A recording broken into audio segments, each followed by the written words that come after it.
doutora Adelina Feitosa, neurologista infantil, para falar sobre um tema que é super atual, atinge muita gente e a gente sabe que hoje as crianças também passam por isso, a ansiedade infantil.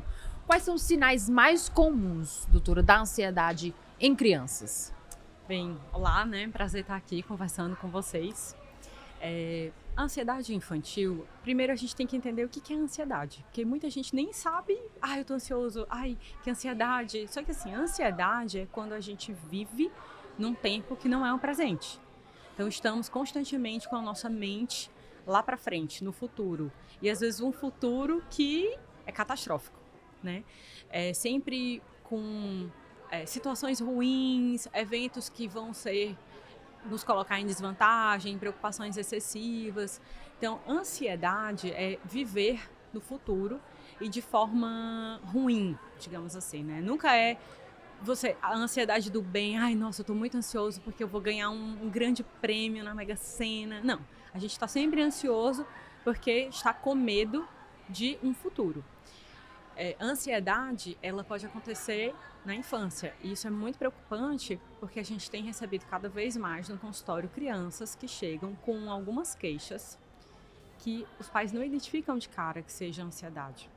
Como que, por exemplo, doutora? O que é mais comum? Mudanças comportamentais. Então, hoje é uma queixa que chega muito no consultório, comportamentos desafiadores, comportamentos disruptivos, são aqueles comportamentos difíceis, né? Então, a criança que é ansiosa, de base, ela vai apresentar alguns comportamentos desafiadores que os pais não identificam imediatamente que a causa seja por um sentimento, né, de ansiedade latente. São crianças mais irritadiças, podem ser crianças que são excessivamente medrosas, que choram com muita facilidade, se sentem muito inseguras. Pode ser criança que tenha mudança repentina no humor.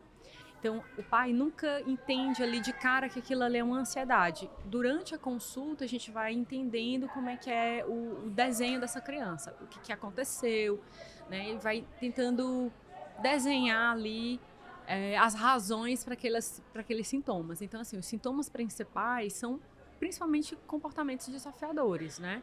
São crianças que têm relatos consistentes de que na escola não estão indo bem, a família está vendo que não está bem. Então, começa a vir para o consultório, porque os pais começam a se preocupar, porque já está em todos os ambientes, digamos assim.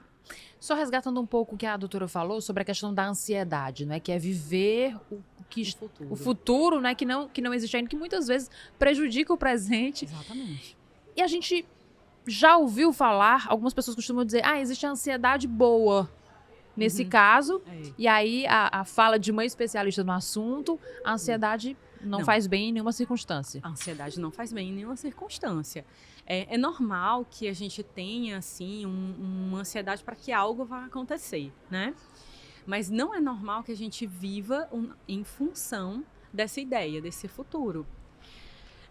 As crianças, especialmente, elas são muito suscetíveis a acontecimentos porque elas não têm ainda maturidade psíquica suficiente para entender e diferenciar o que é realidade. Às vezes acontece um determinado fato e a criança ela não consegue entender que aquilo é situacional, né? Como aconteceu com a pandemia, né? Então ela não consegue projetar muito o futuro, no sentido de que, isso é passageiro, vai tudo dar certo logo, né? Ter esse otimismo. A criança, ela não vive dessa forma, porque a estrutura psíquica dela, ela ainda é muito incipiente, ela ainda está se formando. Então, essas noções que os adultos já têm, é muito difícil para a criança projetar um futuro, né? Se tranquilizar, ter aquelas falas internas tranquilizadoras, de ter aquela conversa interna. Isso é desenvolvido ao longo da adolescência da nossa vida jovem, né, digamos assim. Tem gente adulta que agora que está começando a desenvolver essa habilidade, digamos assim, essa conversa interna, esse reconhecimento, né, dos sentimentos. Então, isso deve acontecer na infância. Então, a criança, ela não consegue separar um evento específico que é episódico, uma situação. Então ela começa a absorver aquilo ali, ela começa a acreditar que aquela situação vai se alastrar para tudo da vida dela. Então geralmente começa dessa forma. E aí como é que se difere a ansiedade da criança da ansiedade na vida adulta? A ansiedade na vida adulta, a gente consegue mascarar um pouco mais. Então nós conseguimos controlar os nossos comportamentos, digamos assim. Nós conseguimos modular as nossas ações aos nossos ambientes. Então, se a gente está sentindo uma preocupação, está muito ansioso, mas a gente está indo para um ambiente de trabalho, a gente dá uma segurada na onda. Se vai para a casa de um familiar, a gente segura ali a onda também. Qual é a diferença? O adulto, quando ele não reconhece essas situações, ele vai canalizar essa ansiedade para alguns outros comportamentos, que não sejam comportamentos desafiadores. Você não vê um adulto caindo no chão, chorando, esperneando, jogando as coisas no chão. Então, não na presença de pessoas, né? Porque a gente sabe que não acontece isso. Então é muito comum que o adulto canalize a ansiedade para outros comportamentos, mas que são deletérios também. Principalmente comportamentos abusivos. Abuso de substância ilícita, abuso de álcool, né?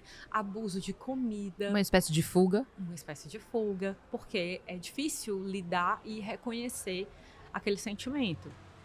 Então, o adulto, ele consegue mascarar um pouco mais a ansiedade, consegue jogar para outros comportamentos que diferem da criança. Ele tem um funcionamento bom, né? Que ele trabalha, ele cuida da família, ele faz suas atividades sociais, mas ele está ali sempre sentindo o peso da ansiedade. A criança, ela tem uma coisa curiosa que é assim, ela é mais emocional, digamos assim, ela chora, berra com os pais, ela não fala, estou me sentindo muito ansioso. O adulto, ele já consegue, em alguns casos, verbalizar, porque sente aperto no peito, dor de estômago, né? Mexe com o sistema gastrointestinal, às vezes, mexe com a qualidade do sono, que também pode acontecer na infância, né? E ele consegue já verbalizar, eu estou me sentindo muito ansioso. A diferença é que, às vezes, o adulto, ele também não consegue ter muito equipamento para cuidar daquela ansiedade, mesmo ele já sendo, né, um indivíduo com sua autorresponsabilidade configurada. Doutora, quais os fatores que podem contribuir, que seriam fatores de risco, digamos assim, para contribuir para o desenvolvimento dessa ansiedade nas crianças? O maior fator de risco, com certeza, é o histórico familiar. Então, se eu tenho na família pais que já sofrem de ansiedade, que podem até se configurar como um transtorno de ansiedade generalizado, essa criança tem que ser monitorada e ela tem que ter o acompanhamento. Então, a criança, ela modula o comportamento em função do comportamento dos pais. Se a criança está num ambiente em que os adultos têm comportamentos muito ansiosos, verbalizam constantemente, que sofrem de ansiedade, estão constantemente sob desregulação emocional, pela ansiedade, a criança começa a aprender que só existe aquele tipo de regulação emocional. Então, é muito comum que a gente tenha essa dificuldade no tratamento, porque as crianças que desenvolvem ansiedade, elas acabam tendo a sua ansiedade reforçada pela ansiedade dos pais. E aí, quando é que essa ansiedade na criança é motivo de preocupação para os pais? Sem dúvida, é preocupação quando começa a comprometer a qualidade da vida da criança. Quando a criança diminui o seu nível de interação com seus pares, né, com outras crianças, quando começa a comprometer a qualidade escolar, quando começa a comprometer a qualidade alimentar, quando começa a comprometer o sono. Então, você vê que aquela criança não está se desenvolvendo como antes, por exemplo, porque às vezes a ansiedade ela acontece por conta de uma situação, como eu falei. E aí ela vai se instalando. Então acontece um episódio, a família não consegue identificar que aquilo ali é realmente um potencial fator ansiogênico para a criança, ela se instala e ela começa a prejudicar a vida da criança como um todo. Tudo isso é reversível. Existe tratamento, existem formas para a gente atuar.